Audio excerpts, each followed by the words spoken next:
Hey, it's Vas here from Aussie RC Playground and welcome to another episode of RC PitStop. Today is a big day because I'm going to show you the electrics that I've chosen for this Krazy Kaos Reeper build. Now this is the last build video in this series. You will see the truck running from here on out.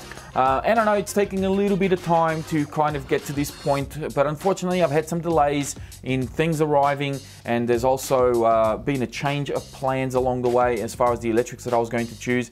But finally, we've made it, we're here, and it's time for me to get on with the show and show you what I've actually chosen for the truck. Now, the whole idea with this build was to have something that was going to be really powerful on 6S, but just be crazy bonkers on 8S, or at least have the option to run it on 8S if the 6S didn't really work out the way I planned.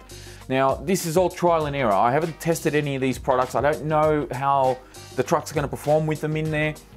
What speed it's going to be, if it's going to be undergeared, overgeared, it's overpowered, underpowered, I don't know. So hopefully I've chosen right, but we'll soon see. Now, for the motor, obviously it needed to be a very versatile motor, and I've decided to go with this guy right here from TP Power. This is one hell of a monster, let me tell you. I'll put the box over there and I'll get rid of the bubble wrap as well. But that is the motor that I've chosen. It measures in at 40 millimeters diameter and 107 millimeters long. It does come standard with an 8 millimeter shaft, but it has been machined at the front here to suit 5 millimeter pinions. So you can order these motors directly, whether you want them with an 8 mil shaft or a 5 mil shaft, that's up to you. This particular one is 1520 kV and it should be ample for this truck. I'm just hoping that it's not too long and it's not going to create problems as far as leverage, but we'll soon see. I do have a plan B to support the motor at the end, but hopefully it will do exactly what I expect it to do for this truck. Now, of course, in order to run the motor, I need a reliable ESC, something that can run 6S as well as 8S, and pow, I have gone for this guy, a Hobbywing Max6 ESC. This is 160 amp. And this thing is just beautiful. I mean, look at that. That is one stunning looking ESC, and it is quite a bit bigger than, say, a Max 8 or something like that. But yeah, oh, geez, come on, can I get it out of here? Hopefully this will do the job and then some. I might actually remove the plastic actually, and that will allow me to get it out of there. There it is there. So it's got huge, I think there's like 6.5 mil bullet connectors on here. And it does have your power cables and of course a waterproof little on and off switch, which I kind of wish a lot of those standard ESCs that you see come out on ready to runs with start using these switches, because they're a lot better than those sliding switches that always turn off and break and so on. This is a really nice switch. Now there is one thing that I'm going to have to modify on this ESC, and that's really the length of these power cables. The batteries that I've chosen for this truck, which I'll show you in a minute, the way that they have to mount on there, they have to have the cables pointing towards the rear of the truck, which means that the cables have to loop back around and go towards the ESC, and this just isn't long enough to make a connection. So I'm going to have to make an extension here and kind of engineer something to be able to get this to power up. The motor isn't going to be an issue, it's more getting power from the batteries to the ESC that's going to be a problem. If I had those saddle style battery trays that mount on either side of the truck, then I could put the ESC towards the rear here and, you know, all problems would be solved, but unfortunately that's not the case. Now inside the box here we have some shrink tubing, some zip ties, double-sided tape. We've also got the cables that go from the ESC to the motor, and then of course you've got instruction manual and you know, some spare Hobbywing stickers, which is always nice. So that is the ESC that I've chosen. Now, of course, for steering, I'm going to need something that's fairly decent as well. I mean, if these things are going to be running 8S, these tires are going to be spinning rather fast, and I don't want the centrifugal force to play havoc on my steering. So I want something that's strong, and it's going to do the job properly. So I've chosen this guy right here, which is a JX Steering Servo. I've used this brand before, but I've never used this servo before. And being that it's 46 kilograms, I think this will be plenty for this truck. There are some specs on the back here, so you can feel free to pause the video to read up on all that. But I'll have links in the video description. I actually purchased this from Hobby King, and I'm really looking forward to trying this one out, and I'm sure that it will do the job and is more than adequate, you know, to kind of take care of business up in the steering department. So The last thing that I'm going to be hooking up to this truck is of course going to be the radio. Now for radio, I've decided to go for this guy, which is my Futaba 3PV. I've actually been using this radio for probably about 18 months, maybe 2 years. Really nice radio to use, really comfortable in the hand. It's nice and compact. I actually have a rechargeable battery in here, and the batteries just last months and months and months. I don't have to worry about it. Real simple display on there. I still have my 4PLS, and I was kind of contemplating putting the 4PLS on here, but I kind of like the ease of use of this menu system, even though you know, it can be a little bit tedious to navigate through it with just push buttons, whilst with the Futaba, the 4PLS has a little knob here that makes life a little bit easier. But this does a lot of the things that I needed to do, and more than you know, adequate for the task, I guess.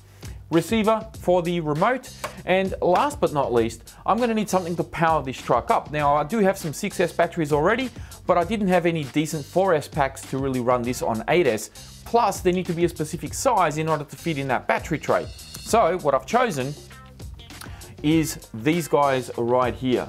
These are the Graphene 4000 milliamp 65C 4S packs. And as I said, these will need to be mounted like so in the battery tray, and the cables will then need to double back towards the ESC, which is why I kind of need to make a bit of an extension. I cannot put the batteries in the battery tray facing this way because of the way that the tray has been designed. It actually works in my favor that these taper up at the front here. Otherwise I wouldn't fit them in there. And again, I might show you this a little bit later on. But you know, here's the surprise.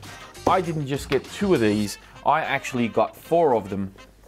So there's 2 more in here, and I'll actually show you what these look like when you get them. If you've never seen how these come packaged up, Hobby can actually do a really good job of packaging this. How does this open? Here we go, this way. So it's got like a magnet front. You open it up, here it is. You got a little bit of foam on top.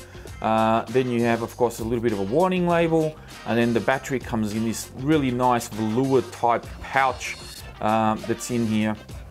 And come on, out you come.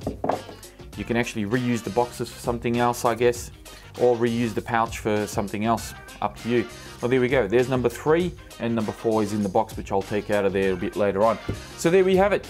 Now it's time for me to get to work and start putting all this into place and making sure that it all works. And then I'll come back, show you the finished product, and run you through the entire process, and if I've come across any issues along the way. All right, back in a few moments. All right, so there we go, we're all done. Now this actually took me a couple of nights of work because of all the wire management and all the soldering that I had to do as well. And I also did a little bit of testing here and there. And then I had to modify a couple of things which took a bit of time. And I'll run through all of that very, very soon, just so you know exactly what's going on. So let me show you the entire layout. Hopefully I can get all of this in shot over here. So we have our ESC mounted up the front as per normal. The on and off switch is just over to the side. Steering servo up here as per standard. The big TP 40 by 107 millimeter motor with a 1520 kV. This thing is an absolute animal. Of course, I've already powered the truck up and done a little bit of a run with it just at the front of my house. I am absolutely speechless to how much power this thing has actually got. You can see that I'm running my cables along the side of the chassis, and I've actually zip tied them down so that they don't move around. And then of course that goes all the way to the batteries back here. And then to do the full connection, I'll just plug these 2 cables into themselves here, and that connects the entire circuit. And that's really how simple XT150s work. 2 cables go to your ESC as per normal, and the remaining 2 just plug into each other. So no need for adapters or anything of that sort. All right, now let's talk about the entire installation process. Obviously I had to make some bullet connections here to connect to the motor. I was going to kind of hardwire this in, but I didn't really like that idea in case I decide to move this system somewhere else. I wanted to have the option to, you know, make different cables and plug them into another RC if these weren't long enough and so forth. So I did some, I think it's 6mm bullet connectors here. So that connects up to my motor. I did an extension here for my cables. Now this extension was actually, it's kind of like hardwired. You might be able to see it there. And I've done the same thing on the black one, which you can't see because it's on the other side. Oh God, this is heavy with a couple of 4S packs in there. So If you've never actually done a cable extension before, the way I do mine is basically, you know, you expose the wire, you kind of, you don't need to twist it or anything, you just basically let the wire kind of sit there and you just slowly push it into the other cable and then just kind of squeeze it together, and then you do your solder and everything else and make sure that it's, you know, the solder kind of goes right through the entire cable to make sure that that's a really nice tight bond, and you've got all the strands of the cable are making contact at some point or another, and that way it becomes really seamless. That was the whole idea.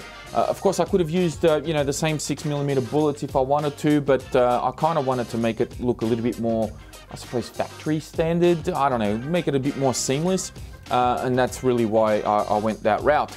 So of course then that runs out to my cables here, which are just long enough for the batteries, and then all of that just sort of, you know, it's all zip tied in and tied underneath the battery strap. So these cables aren't going to move anywhere, they're not going to unplug, and then you've just got the back ones there that plug into each other, and that's pretty much it. So after I'd done everything and plugged everything in, I was actually running an 18-tooth pinion in here because I wanted the motor to sit above this receiver box area slash battery, ESC tray, and the motor needed to be mounted up quite high. 18-tooth was the pinion size that I needed to keep the motor up above all that. But of course, you know, when I did my initial sort of run up and down on my street, it was just geared way too high. Like, the truck is ridiculously fast, even on 4S. 6S, I couldn't even go anywhere near half throttle. It was just mental. So I decided to gear down, and I wanted like a 15-tooth, but I only had a 16, so I used that. Now, in order to gear down, the motor needs to drop. And because it was only just sitting above this plastic piece, I needed to chop into it. And you kind of have to chop into the receiver box. You have to, I'm going to try and show you if you can see there's an opening there. So I've cut it underneath there, and you might be able to see the rest of it on this side. So you can see that I've cut all of that, and that needs to go, like I said, you need to cut that into the receiver box a little bit.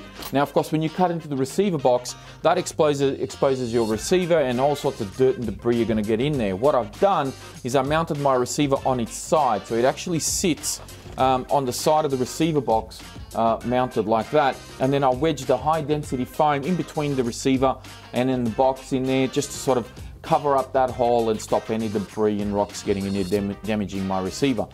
Now I can drop the motor down even further if I want to, and I'm thinking that when I run this on 8S, I may need to go to a 13-tooth, because even with the 16-tooth, it's still mental crazy on 4S, it's ridiculous on 6S, and on 8S, I mean, I could barely go to quarter throttle, and if I punched it too hard, it would cog a little bit, it would hesitate. The ESC actually shut down on me a couple of times. It's just geared way too high. So for 8S, I may need to gear down if that's exactly what I want to do. And that is exactly what I want to do. That's why I got these extra batteries. And that's the whole idea here, is to make something that's completely bonkers, completely mental, and really put all of these chaos upgrades and parts and everything else to the test. That was the whole plan all along. But of course, to still have a very drivable truck on 4S, go a little bit bonkers on 6S, and then just completely lose your mind on 8S. That was the whole idea. Now, just quickly touching on to this battery tray back here and why the batteries need the cables facing the opposite way. I'll show you here, because I have another one of these adjustable trays. So you can see how the tray actually kind of steps on this side. So if I have the square part of the battery facing forward, the battery doesn't go all the way to the end where it is now. It actually stops back here, and then the batteries won't fit. It's just that simple. They just won't fit. So having the battery sort of taper towards the front here, as you can see, that allows it to go around that little step. It goes all the way right to the end of the tray, and it sits in here nice and snug. I mean, these batteries, honestly, it's as if they were made for this tray. It's quite crazy how nice they fit in here. They're just beautiful the way they work. So you have your balance leads kind of facing down, and essentially that's how this whole thing works. So that's really why I needed to do the extensions, and the way that this works the way it does. And I think I've covered pretty much everything.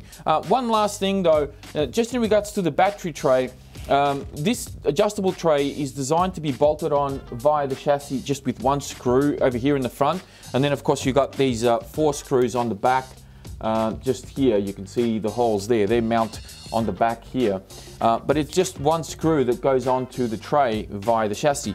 I didn't really like that, and I saw a picture of somebody that has this truck, and they actually did this really cool thing where they wedged the tray in between 2 screws. You can see they'll put 2 screws here, there's another 2 on the opposite side, and the tray kind of sits tucked in between there, between the screw heads. And believe it or not, you know, it's not going anywhere. It doesn't wobble, doesn't shake, doesn't do anything. It's really nice and snug in there. An absolutely perfect fit. And yeah, I can't take credit for that idea. I think that's a brilliant idea, and I thank the guy that actually posted that photo up on Facebook. Whoever you are, because I can't remember, so apologies for not giving you, you know, a shout out by your name or username or whatever. But yeah, that was a really cool thing, and I decided to use it.